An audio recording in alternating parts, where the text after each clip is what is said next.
This is ABC Radio Brisbane with Craig Zonka. If you ever look at your house and think, if only these walls could talk, what could you learn about the place you live in? That's where Brisbane's house detective steps in. Marianne Taylor researches the history of Brisbane's old and retro buildings. And, well, there's no tweed coat, there's no pipe or anything like that. Even no magnifying glass. Marianne, good morning to you. Good morning. Hey, what got your interest in this started? What was it? I think I always was interested in mysteries, and particularly mysteries that involve creepy old houses and houses that had secret rooms and things like that when I was younger. So I think that was what first sort of piqued my interest in the area. And then I've always been a massive history nerd, so that tied in with it as well. What sort of buildings have you looked at, and what have the walls told you? I've looked at a massive variety of buildings, from massive mansions from the Victorian era in Brisbane all the way down to your humble fibro post-war cottages, and they all have amazing stories to tell. And these are the stories that, I guess in many respects, long forgotten by most of us. Some of them definitely are, and certainly families and people that are long forgotten in Brisbane as well. And I've come up with some very interesting stories and some scandalous stories as well about different residents along the way. So it's always interesting, and I never know what I'm going to find when I start researching. Well, what really stays in your mind? What are a couple of the stories that are the party stoppers, so to speak? Well, people often ask me if I've ever found houses where people have been murdered in them, and I haven't yet, but I have found a couple of houses where the residents have ended up on the wrong side of the law. So one of them was a bigamous woman who married quite young, and then that didn't work out, so she came back and lived with her family and just basically pretended that never happened.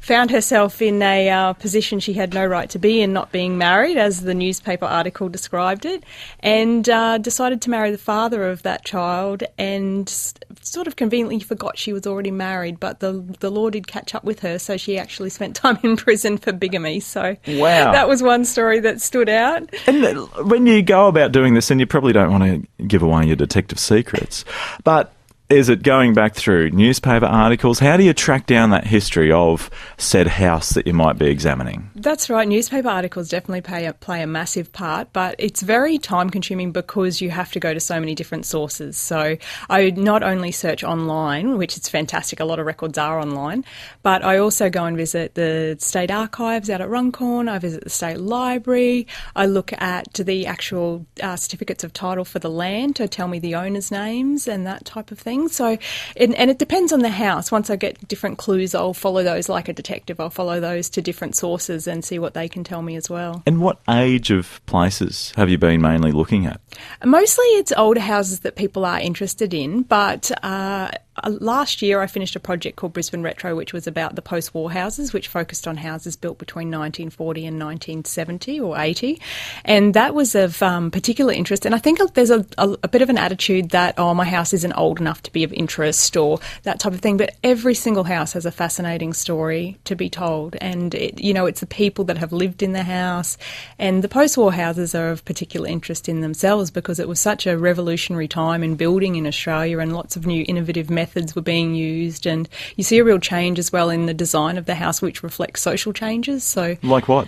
Well, the main change that happened in the early 20th century to the post-20th century was that people stopped having servants, basically. So you see a move away from maids' quarters and the smaller kitchens, which were utilitarian spaces, now become the centre of the home, which is something that continues today. So you really see that in the floor plan, and you see a change from small discrete rooms that all had their own doors and had individual uses, moving more into the open plan style that we still have today as well. So it's really interesting that the physical fabric and design of the houses tell you a lot as well. Well, you've not just discovered the stories behind the homes, but also tracked that architectural change in southeast Queensland. That's right, yes.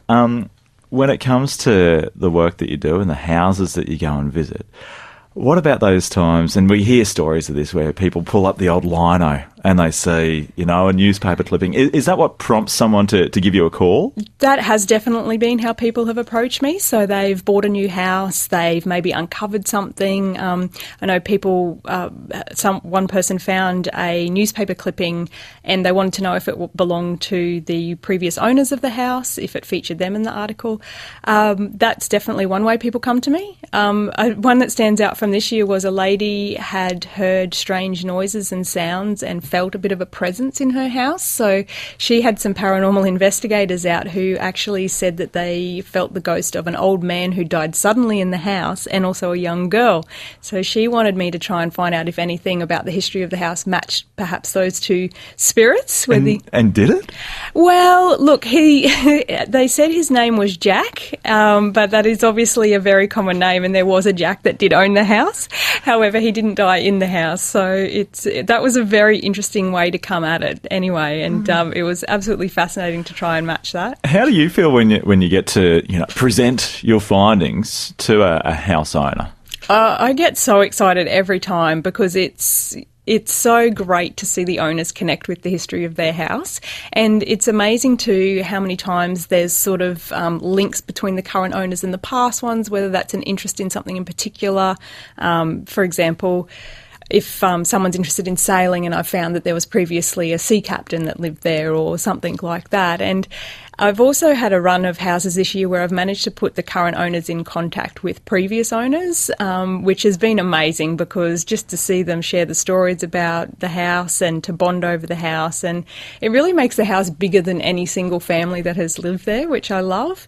And I also just love seeing the owners find out all the information and maybe learn about their house and it, confirmed certain things they've suspected or that type of thing as well. So. Ariane Taylor, it sounds like a massive game of 6 degrees of separation at times. Absolutely, definitely. And what's the next fascination? So you said post-war homes were quite the project last year. What's the next one going to be, do you think? What era? Out of that post-war era, the type of housing that really piqued my interest that I think I'll go on to focus on, and God forbid I've actually been contemplating a PhD, but we'll see about that.